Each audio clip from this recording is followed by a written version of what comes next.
Hi guys, sorry to interrupt your video. Just a quick plea, subscribe to my channel please. If you haven't done it already, subscribe. Tell your friends, subscribe. Thanks. When may you enter a box junction? Anybody know? Boom, boom, boom. When your exit is clear. There you go. What's the nearest you may park to a junction? 10 metres. That's just knowledge. You just need to know that. Normally the first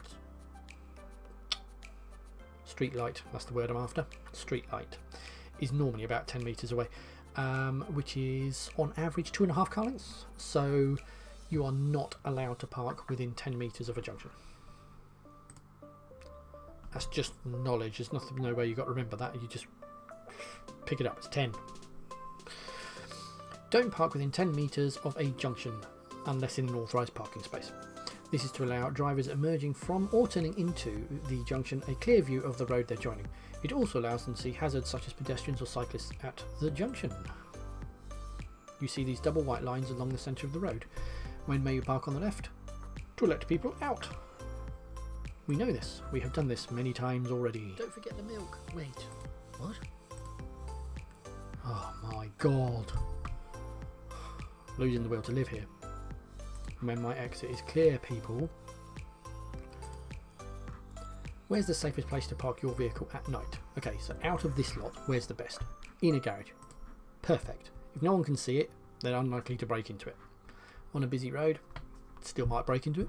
In a quiet car park, even worse, because there's no one around, so that's a prime target.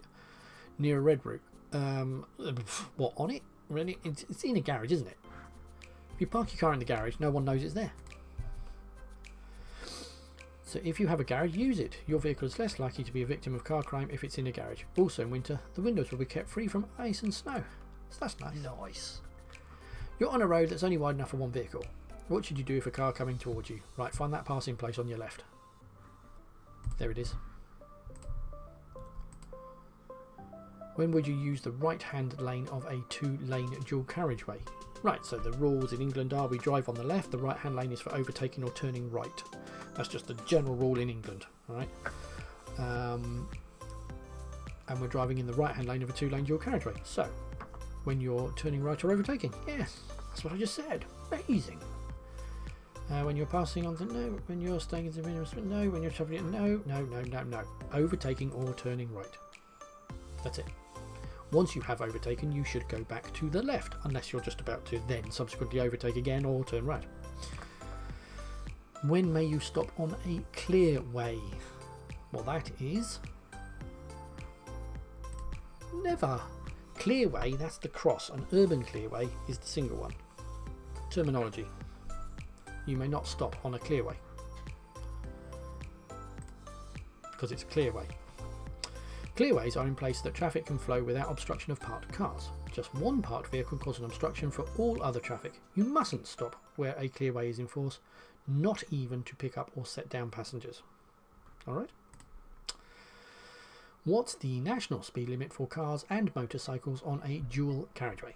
70. 60 on a single, 70 on a dual. You're looking for somewhere to park at night. When may you park on the right hand side of the road? Well, we discovered this earlier on. It's in a one-way street so that your reflectors, your red reflectors, are reflected by the headlights of vehicles coming up behind you. But you're not allowed to park facing traffic. So the only time on the right would be in a one-way street. We've done that one. You're looking for somewhere to park your car. What should you do if the only free spaces are marked for disabled drivers? Keep going. You're not allowed to use them. You can only use a space marked for a disabled driver if you have a blue badge, which is issued by the council, and it's got a picture of a disabled on it, and there's certain times that you say when you parked and all that sort of stuff, but only people who are allowed to use it can use it. You don't just use one. So what should you do if the only free spaces are marked for disabled drivers? Well, don't use one. Park in one of these spaces? No. Use one of the spaces as long as one's get free? No. Wait for a regular space before they become free? There you go. You can't use them. They're not for you. Leave them alone.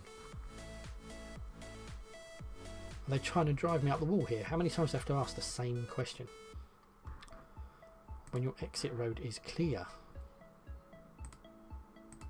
Thank you.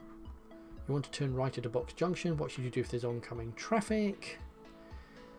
Wait in the box junction if your exit is clear. Lovely. So I'm turning right. When must you stop your vehicle? Right. So if you're involved in an accident that causes damage or injury, yeah, that's reasonable. By law, if you're involved in an accident, you've got to stop and exchange details and all that sort of stuff. At a junction where there are giveaway lines, no. At the end of Almost Street, no, because it's got a giveaway. Giveaways, you don't have to stop a giveaway before emerging onto a motorway. Oh my god. Why the hell would you stop if you were merging onto a motorway? What a nightmare. Right, let's see.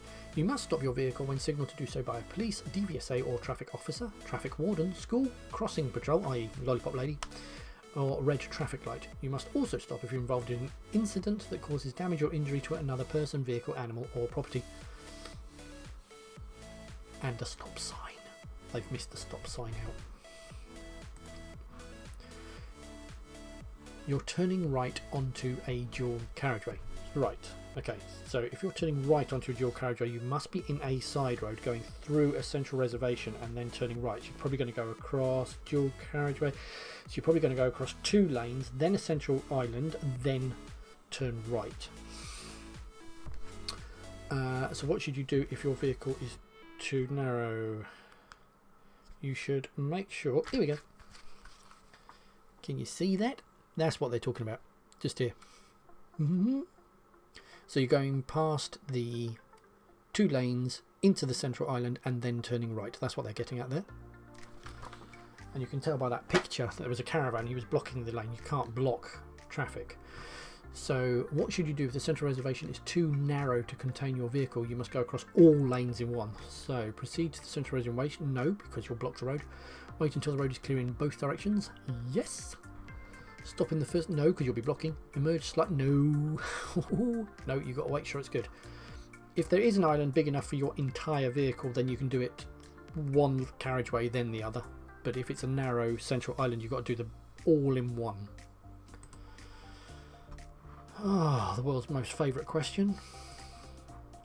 When may you enter a box junction? When your exit is clear. What should you do when you're unsure whether it's safe to reverse your vehicle? Well, if I didn't know it was safe to reverse my vehicle, I would get out and have a look, personally. So, yeah, we got one of those. So sound your horn. Right, well, that's great. What if you think there's a brick wall behind you? How's the sounding your horn going to get it out of the way?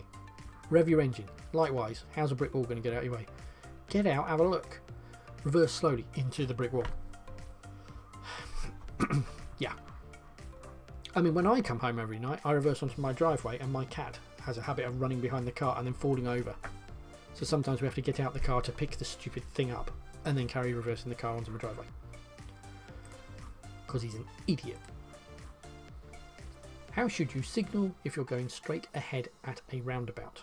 Right, well remember, if you're going ahead at a roundabout, you only indicate left if you are approaching the road that you're going to go into.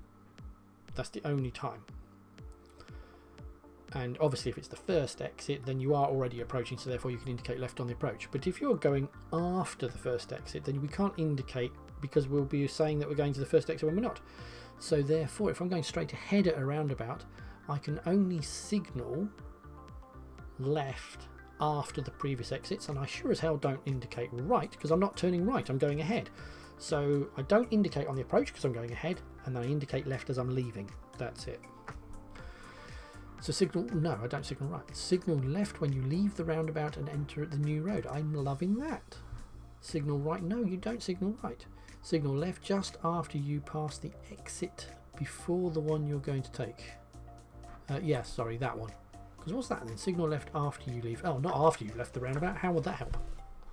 You've already left. You've got a signal on the approach to the exit. Don't mind me. I'm going mad. You're only human. You're turning right at a crossroads. Okay, doesn't say. The oncoming driver is also turning right. How should you normally deal with this? Okie dokie. 2 cars. Right.